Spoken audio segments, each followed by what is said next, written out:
Hello students, this is our new module, multi-vibrator. This multi-vibrator, it's a completely new module to you, right? You have never heard about multi-vibrator. You have never studied anything about it. Not definition, not types, not any types of operation using multi-vibrator. So in the subject analog electronics, it's a completely new module to you, but I must say this is very, very important. So my dear students, let's have this video throughout up to the end. Go through this, go through all the slides, and if you face any doubt, make that in the comment section. I will definitely sort it out. Okay, so let's start the new module on multi-vibrator.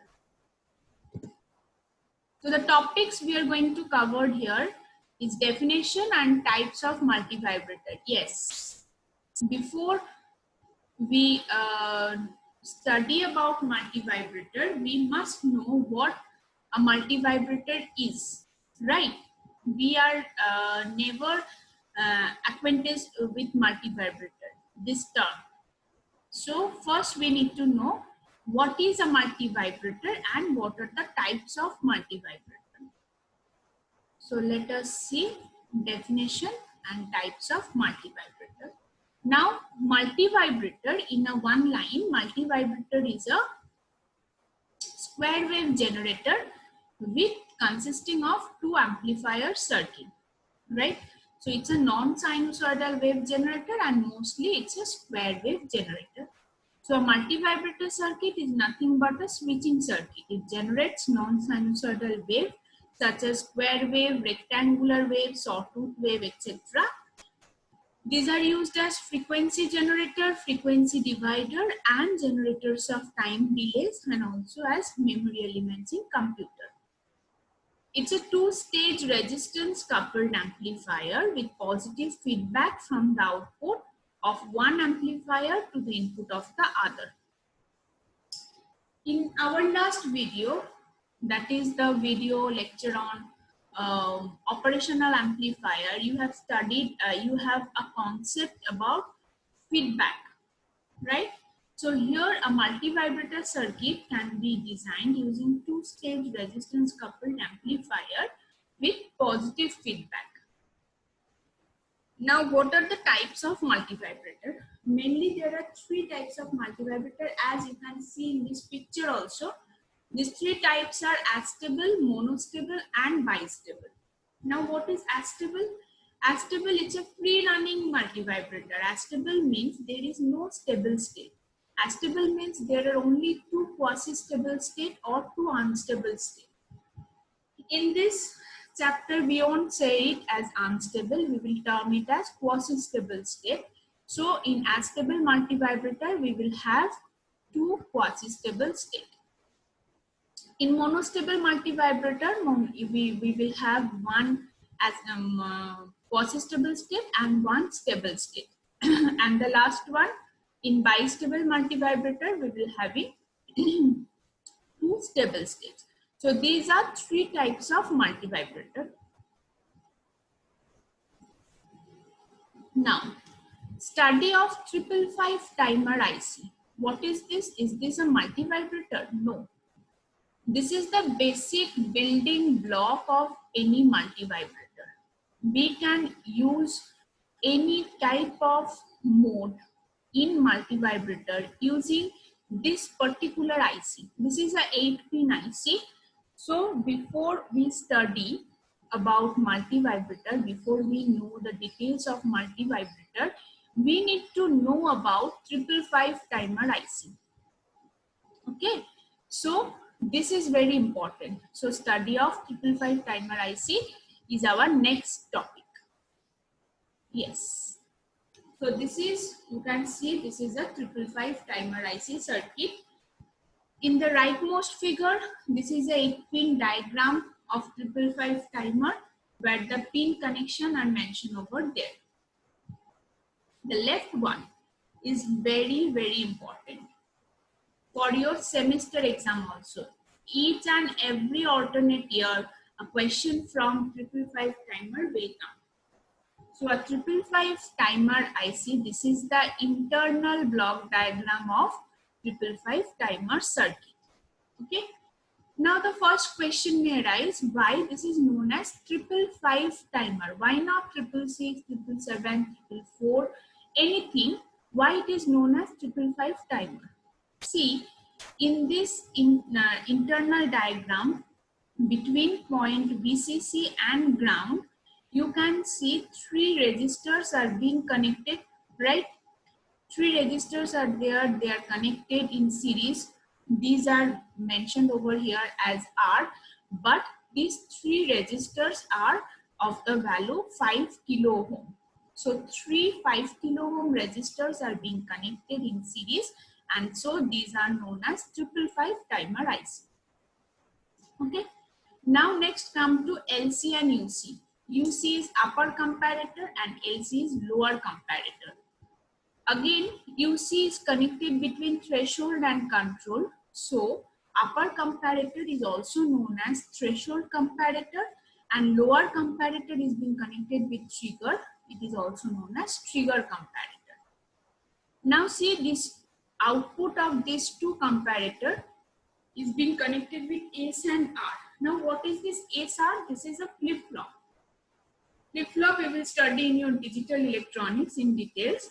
Now this is set reset flip-flop. Whenever set will be on, whenever these two inputs, the flip-flop has two inputs, set and reset. Whenever the set input is on, the output is Q. It will be 1. And as a result, the complementary output, that is Q bar, it will be 0. And whenever reset input is on, the output Q will be 0, and as a result the complementary output will be 1. Now see, this complementary output is being connected with a transistor, and at the same time it's being connected with the output. So this is the total internal block diagram of 555 IC, timer IC. See, here you can have the detail of pins. Pin 1, this should be connected to ground. Pin 2, this is a trigger pin. Pin 3, this is an output pin. Pin 4, it's a reset pin. Pin 5, control pin. Pin 6 is the threshold one. Pin 7 is the discharge pin. And pin 8 is the power pin for 555 timer IC. You have to remember the previous diagram as well as this detail of pin diagram also. Next we will study different types of multivibrator. According to your syllabus, you will have astable and non-stable operation using 555 timer. So let us first study about astable operation using 555 timer. Yes, so what is astable? Astable multivibrator mode of 555 timer IC is also called free running or self-triggering mode. It has two quasi-stable states. One is high, another is low. No external triggering is required in astable mode. It automatically interchanges its two states on a particular interval, hence generates a rectangular waveform. This time duration of high and low output has been determined by the external resistors R1 and R2 and the capacitor C1. Astable mode works as an oscillator circuit in which output oscillate at a particular frequency and generate pulses in rectangular waveform. So this is 555 timer in astable mode. See, this discharge pin, trigger pin and threshold pin is being connected with three external elements R1, R2 and C1. Now the charging and discharging of this capacitor will generate this waveform, astable output, this square waveform. Here whenever the capacitor gets charged, there will be an upper high state of output, and whenever it gets discharged or it starts to discharge, there will be a lower output. So this is the astable operation. Now what is astable operation? If you are being asked in one liner, it's a free running operation. In astable mode, we don't need any external triggering, capacitor charges and discharges, and as a result we can have our output as high or low. Now how it will operate? So again, this is a circuit of 555 timer, internal circuit. Now what happens? Whenever the power is triggered on, the trigger pin voltage is below with 1/3 VCC. That makes the lower comparator on, right? Because here in the positive terminal, the voltage is 1/3. So trigger pin voltage is below 1/3. So lower comparator U2 will be on. Whenever lower comparator is on, the flip-flop will be set. As a result, Q will be 1 and Q bar will be 0. Now you can see this Q bar output is connected with the transistor Q1 as a base connection of Q1. So since Q bar is 0, this transistor will be turned off, and as a result from this power source, no power will flow through this path. The power will flow through this path, and through R1, R2, the capacitor C1 will start charging, right? When the capacitor C1 will charge up to 2/3 VCC, the upper comparator will turn on, and whenever it gets turned on, it will reset flip-flop. Whenever it will reset flip-flop, Q will be 0, Q bar will be 1, and since the Q bar is 1, base of the transistor Q1 will be turned on. So Q1 will get on, the C1 will then discharge through Q1. Unless and until the voltage across C1 becomes again lower than 1/3 VCC, this Q1 will be turned on and C1 will get a discharging path. Whenever the voltage will be below 1/3 VCC, again lower comparator will be turned on and the similar process will be going on. So this will happen through charging discharging process of the capacitor. The flip-flop output will set and reset, right? And as a result, we can have a positive triggering pulse and a negative going pulse at our output pin 3. Now, one thing more you need to get here, that see, whenever the capacitor is getting charged, it's getting charged through resistor R1, R2. But whenever it's getting discharged, it's only getting discharged through R2. So the path for charging and the path for discharging is different. And we can say the time taken for charging is much more than the time taken for discharging.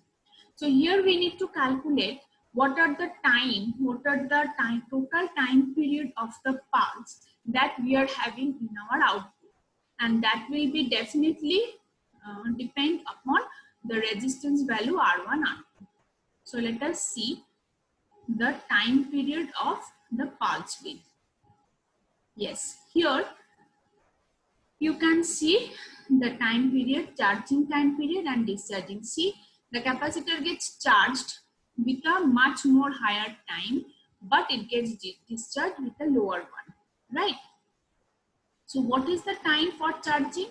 It's 0.693 into R1 plus R2 into C1. But for time in this case of discharging, it's only 0.693 into R2 into C1. So the total time period will be the sum of these two, and the frequency will be the alternate of 1 by time period.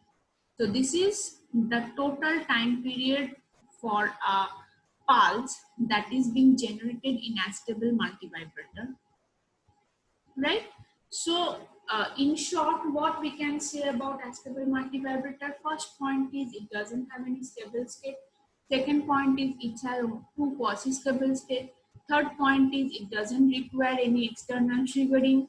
Fourth point is it changes its state through charging, discharging of capacitor. Fifth point is charging time of capacitor is much higher than discharging time of capacitor. So this is the total of astable multivibrator. Next, the last part, monostable operation using 555 timer. Here I must say one thing, that in your semester exam, from this multivibrator chapter, generally we can cover two questions. One is regarding 555 timer IC. This is 15 marks or 7 marks or 8 marks question that comes each and every year. And the another part is the portion from these two, astable and monostable operation. If the last year you had astable operation, so in this year you must be confident to get monostable operation. It's 95% chance. Okay, so in alternate year they ask about astable operation or monostable operation, but yes, from multivibrator chapter you must have 15 marks question. So get very promptly prepared with multivibrator. So our last part is monostable operation. Yes. A monostable multivibrator, often called a one-shot multivibrator, is a pulse generator circuit in which the duration of the pulse is determined by the RC network, connected externally to the 555 timer. In such a vibrator, one state of output is stable while the other is quasi-stable. For auto-triggering of output from quasi-stable to stable state, energy is stored by an externally connected capacitor C to a reference level. The time taken in storage determines the pulse width. The transition of output from stable state to quasi-stable state is accomplished by external triggering. So what is monostable and what is the basic difference between monostable and astable? In astable, there was no external trigger, but as the name implies, in monostable, we need one external trigger. In astable, it was free running, and in monostable, it's one-shot multivibrator. Here also, the pulse width is being generated in terms of charging and discharging of capacitor.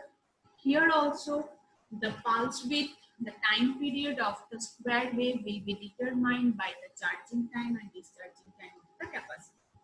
In this figure, you can see the 555 timer configuration in monostable mode, where the discharge and threshold pin is being connected with two external elements, one resistor, one capacitor, and trigger input is connected to terminal 2.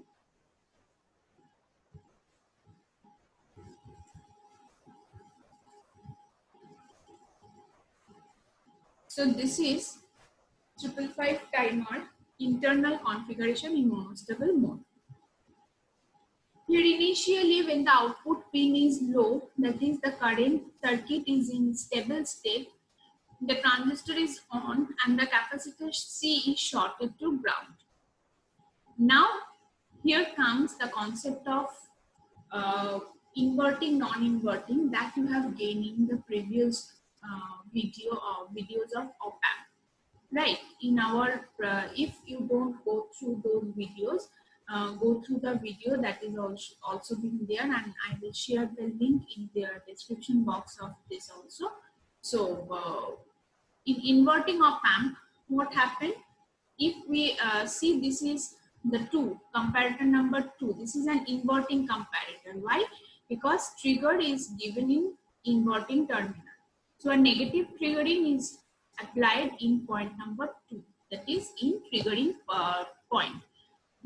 In figure also you can see a negative trigger is being applied, and as a result the output gets high. So when a negative pulse is applied to pin 2, the trigger input falls below 1/3 VCC. The output of comparator goes high, which resets the flip-flop, and consequently the transistor turns off. and the output at pin 3 goes high. This is the transition of the output from stable to quasi-stable state. As the discharge transistor is cut off, the capacitor C begins charging toward plus VCC through resistance RA with a time constant equal to RA into C. When the increasing capacitor voltage becomes slightly greater than 2/3 VCC, the output of comparator 1 goes high, which sets the flip-flop. The transistor goes to saturation, thereby discharging the capacitor C, and the output of the timer goes low. And the total time period for monostable multivibrator is 1.1 R1 into C1. So what's happening? Initially, when the output is low,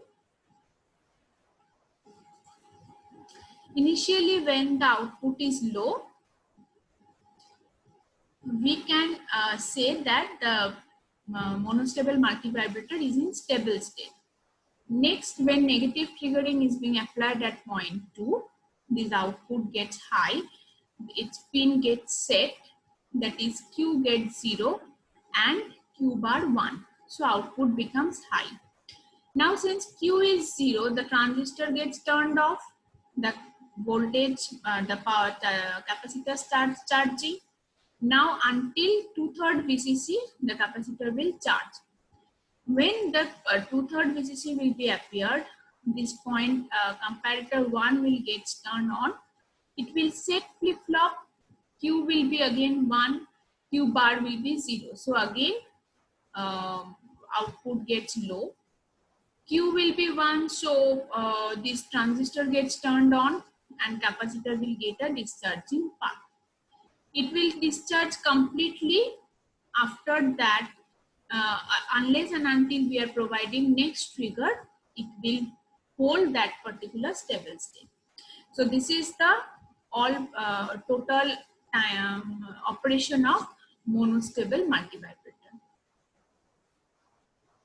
So in this video, we have covered a lot. We have studied about a totally new term, new device, multivibrator.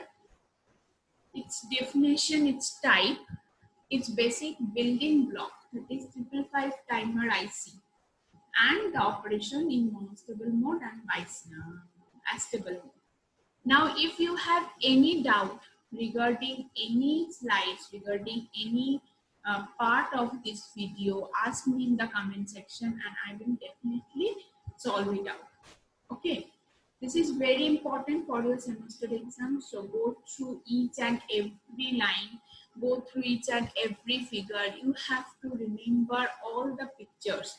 You have to remember all the step of operation. See, you cannot remember unless and until you understand the operations, right? Because somehow these are little bit more complex than you have studied so far. So before remembering, you have to understand the operation. So more than once, go twice or thrice time this video, go through all the slides, go through all the lines, all the pictures, and if after that you again feel any doubts, definitely you can call me, you can WhatsApp me, you can mail me, or write your doubts in the comment section. I will answer that. So thank you students. Thank you very much for seeing this video. And if you like this video, please like it. Thank you.